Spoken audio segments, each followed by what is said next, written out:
mes amis, ne les laisse donc pas se croire supérieurs. Ils sont comme l'homme dont parle le proverbe, invitant ses amis à partager son pain, il laisse ses enfants attendre en vain leur part. Les gens ont fait de moi un sujet de chanson, je suis celui sur qui on crache en plein visage, mes yeux ne brillent plus, éteints par le chagrin, mon corps n'est à présent que l'ombre de lui-même.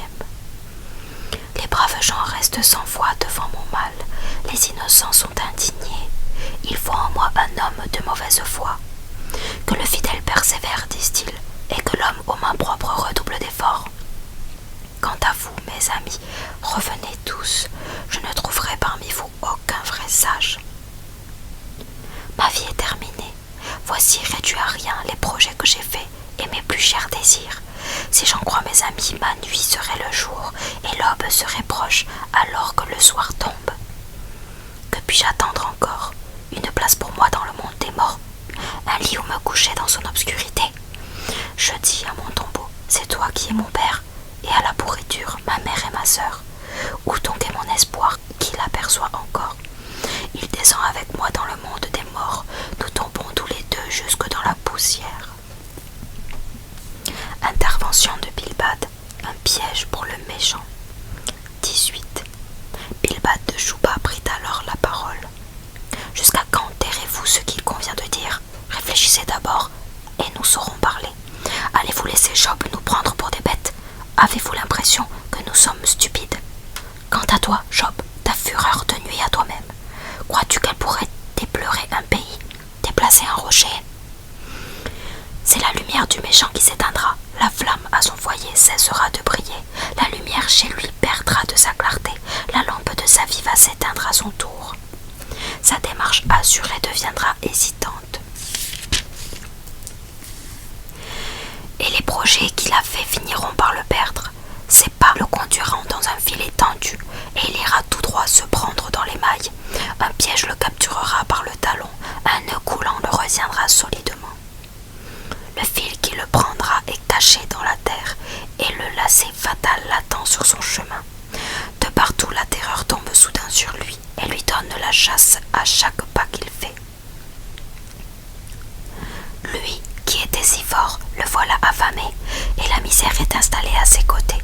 Elle dévorera les morceaux de sa peau, et un fléau mortel consumera ses membres. On viendra l'arracher de sa demeure sûre pour le conduire au roi du monde de la mort.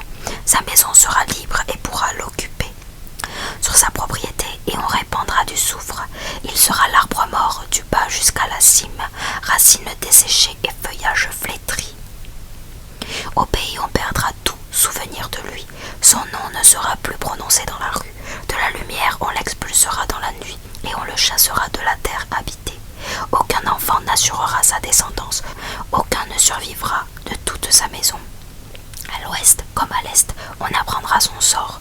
Les gens seront saisis d'effroi et de frissons. Ainsi donc, diront-ils, voilà tout ce qui reste de cet individu et de sa maisonnée. C'était ici un lieu où l'on ignorait Dieu.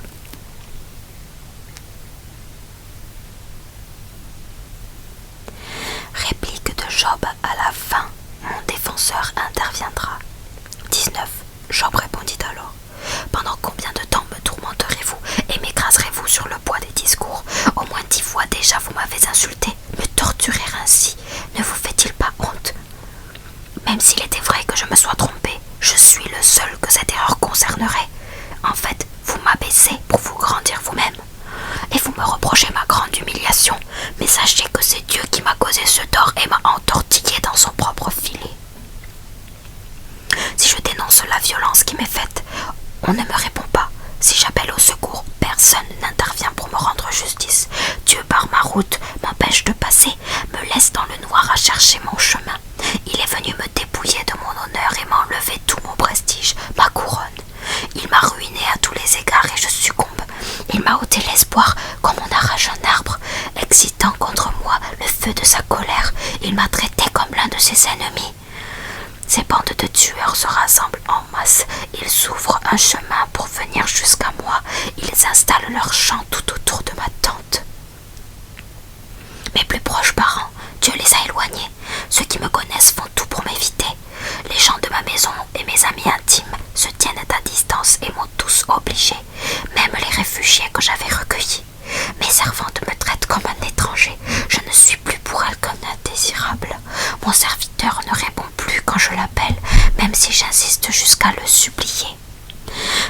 ne peux plus supporter mon haleine et mes propres enfants n'ont que dégoût pour moi. Me voilà méprisée par de simples gamins. Si je prends la parole, ils médisent de moi. Je fais honneur à mes amis les plus intimes et tous ceux que j'aimais se tournent contre moi. Je n'ai plus aujourd'hui que la peau sur les os et je sors du désastre en ayant tout perdu. Pitié pour moi, vous mes amis, car c'est la main de Dieu qui m'a porté ces coups. Pourquoi vous joindre à lui et me persécuter? N'avez-vous pas assez de me martyriser? Ah, combien je voudrais que ma protestation soit mise par écrit, inscrite dans mon livre, qu'on puisse la graver à la pointe de fer, qu'on la noircisse au plomb, qu'elle reste toujours marquée dans le rejet. Je sais bien, moi, que j'ai un défenseur vivant, et qu'il se dressera enfin sur cette terre, quand on aura fini de m'arracher la peau, et bien même écorché, je contemplerai Dieu, je le verrai moi-même, de mes propres yeux. C'est moi qui le verrai, et non un étranger. Mon cœur s'épuise en moi d'atteindre ce moment. Vous vous interrogez, comment donc le poursuivre? Quel prétexte trouver pour lui faire un procès? Redoutez que l'épée vous atteigne vous-même, quand votre acharnement mériterait la mort. Vous devez le savoir, Dieu sera votre juge. Intervention de Sophar, les malheurs du méchant. Enfin, Sophar de Nahama prit alors la parole et dit à Job: Eh bien, mes réflexions me poussent à répondre, et aussi l'impatience que je sens en moi. J'entends une leçon qui m'est insupportable, mais ma maison m'inspire la réponse à faire. Tu as l'air d'ignorer ceci. Depuis toujours, depuis que l'être humain a été mis sur terre, les méchants ne crient victoire que peu de temps. La joie est de courte durée chez l'homme de mauvaise foi. Même s'il est de taille à monter jusqu'au ciel, même si là la tête au niveau des nuages, il finira comme ses propres excréments. Qu'est-il donc devenu? Demanderont alors ceux qui le connaissaient. Tel un rêve, il s'envole et sa trace est perdue, comme s'évanouit une vision nocturne. On avait vu cet homme et on ne le verra plus. Là même où il vivait, on n'apercevra rien. Lui-même en est réduit à rendre ses richesses, et ses fils sont contraints de rembourser les pauvres. Il se sentait rempli de force et de jeunesse, mais tout cela se couche avec lui dans sa tombe. Dans sa bouche, le mal est doux comme un bonbon, et il le fait glisser à l'abri de sa langue, et il y garde longtemps, il ne le gâche pas, prolongeant le plaisir d'en savourer le goût. Mais ce qu'il a mangé trouble sa digestion, et devient en son ventre un venin de serpent. Il doit vomir les biens qu'il avait pris aux autres. Dieu lui fait recracher ce qu'il a englouti. Ce qu'il suçait n'était qu'un venin de serpent, aussi mortel qu'une morsure de vipère. Qu'il ne s'attende pas à voir couler pour lui les flots de miel des fleuves, des torrents de crème. Il rendra tous les gains avant d'en profiter, et sans pouvoir jouir de ses gros bénéfices. Car il a maltraité et délaissé les faibles, il a pris leur maison au lieu d'en bâtir une. Puisque son appétit était infatigable, il ne pourra sauver aucun de ses trésors. Personne n'échappait à sa voracité.